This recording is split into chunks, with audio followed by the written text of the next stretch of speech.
Whether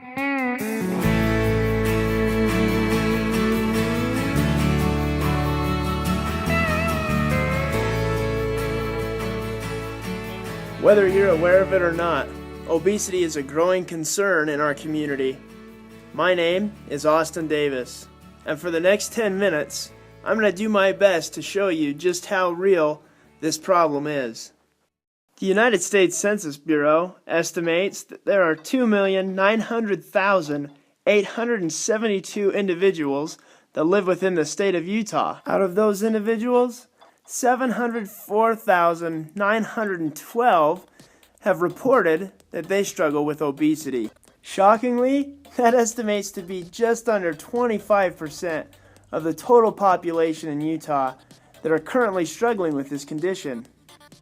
Most of us are familiar with the causes of obesity. For some people, it could be hereditary or a genetic condition. For other people, it could be a medication that they're on that has caused significant weight gain. But most of us also know that obesity is mainly caused by an irresponsible diet and a major lack of physical activity. Alright, let's be honest. We all live busy lives, and it is way easier to go down to the corner and pick up a hamburger from McDonald's than it is to spend an hour and a half at home trying to cook a delicious meal that you'll probably end up burning anyway. Now, I by no means consider myself to be an expert on the topic of obesity, so I figured that I would go to the place where I was most likely to find an expert. The major causes of obesity, even nationwide, are primarily inactivity. We spend a lot of time either in cars, in front of our computers. When we work all day, we're tired, so we come home and sit. Lack of physical exercise is probably one of the main reasons for the government recommendations for activity is that we do some sort of activity at least 30 minutes a day, and that's just for movement. For your heart, you get upwards towards 60 minutes a day, and then to help with weight management is about 150 minutes a day. When we park, we go and we park closest stall we can find. When we go into a store, we don't park far away and walk. We're always in a hurry, but we try to always economize our actions, so that's probably one. Second one is our portions. We eat more than we need to eat. When you eat out, you go to a fast food restaurant, the first thing they ask you is, do you want to supersize it? And of course we see that as value. So we supersize our portions when we are not very active. And the other main cause is we drink a lot of things that add a lot of calories, empty calories, like pop, fruit juices. A lot of them are sweetened with sugar, corn syrups, things that add calories but not a lot of nutrients. Your energy drinks have a lot of sugar, Gatorade, Powerade. Unless you buy them calorie-free, they're adding a lot of calories to your diet without adding added nutrients. Man, I was really hoping she was not going to mention energy drinks. I like to think of obesity as a gateway condition to a host of other problems and diseases. And while I was researching some numbers, I found some shocking details. The Utah Department of Health reported 22.9% of adults living in Utah struggle with high cholesterol. They also reported that 24.4% of adults struggle with high blood pressure. When you look at it side by side, the number of people who struggle with high cholesterol and high blood pressure are almost identical to the number of people who struggle with obesity. I don't know about you, but for me that's pretty convincing evidence that obesity leads to other serious problems and diseases. The diseases most closely associated with obesity are primarily diabetes. When you're obese, your opportunity to develop type 2 diabetes increases exponentially. Heart disease is obesity affects majorly. Pound per pound that you're overweight, it adds 20 miles a day for your heart to pump. So if you have a 10-pound weight gain, that's a 200-mile-a-day jog for your heart. So when you consider people, if you're obese and you have heart disease, that's the stress and the strain of obesity on your heart. Some certain types of cancer, also the risk is increased when you are obese. Lung disease becomes very difficult for you to breathe. and not even diseases, but like joints. When you have issues with your joints, if you're obese, like your knees, your hips, you have a much harder time moving. You need knee replacements. Most all of your chronic diseases can be related back to obesity, but I have to say it's not just obesity. The other key part is exercise, because they've actually said now, new literature coming out is saying that exercise is actually, the lack of exercise is actually as harmful or more harmful than smoking. You can actually be fit and fat. And if someone is not obese but very slim but extremely sedentary, they're actually at a higher risk for developing chronic diseases than someone who is overweight or obese and they're fit. So it's not just being overweight, but it has to be both. You need to be active as well as eat right and try to keep your weight within normal limits.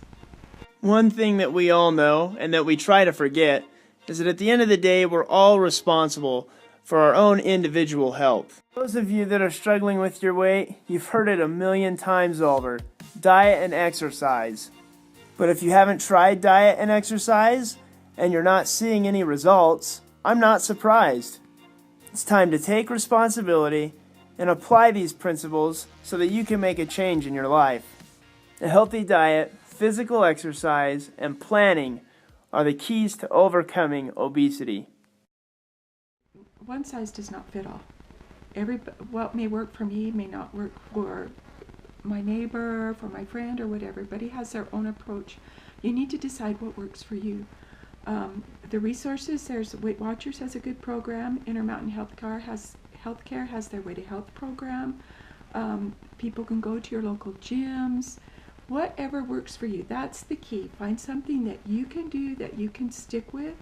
For exercise, on the web, you can go to choosemyplate.gov is a good program, and it does have links there, and that's a government program, but it has some really good guidelines there. There's a plethora. Again, you choose what works for you, but at the same time use caution. If it sounds too good to be true, trust me, it is. There is no quick fix. Weight does not come on in a day. It does not come off in a day. It doesn't come on in a week. It doesn't come off in a week. Those quick type of diets are not long lasting. What you have to decide is it's a way of life. If you don't make a lifestyle change, a diet is not a cure for obesity. What's a cure for obesity is a lifestyle change, because if you go on a diet, you will lose some weight. But when you go off the diet, and if you go back to the old habits from before, that's what made you have that obese problem in the first place. So you will have the problem again because you go back to the same lifestyle, the same activity, the same eating habits. So it has to be a lifestyle change. For exercise, to me, that's one of the key pieces. Again, find something you enjoy. Some people work well with a buddy system. Other people, they keep track. Again, it has to be something you enjoy.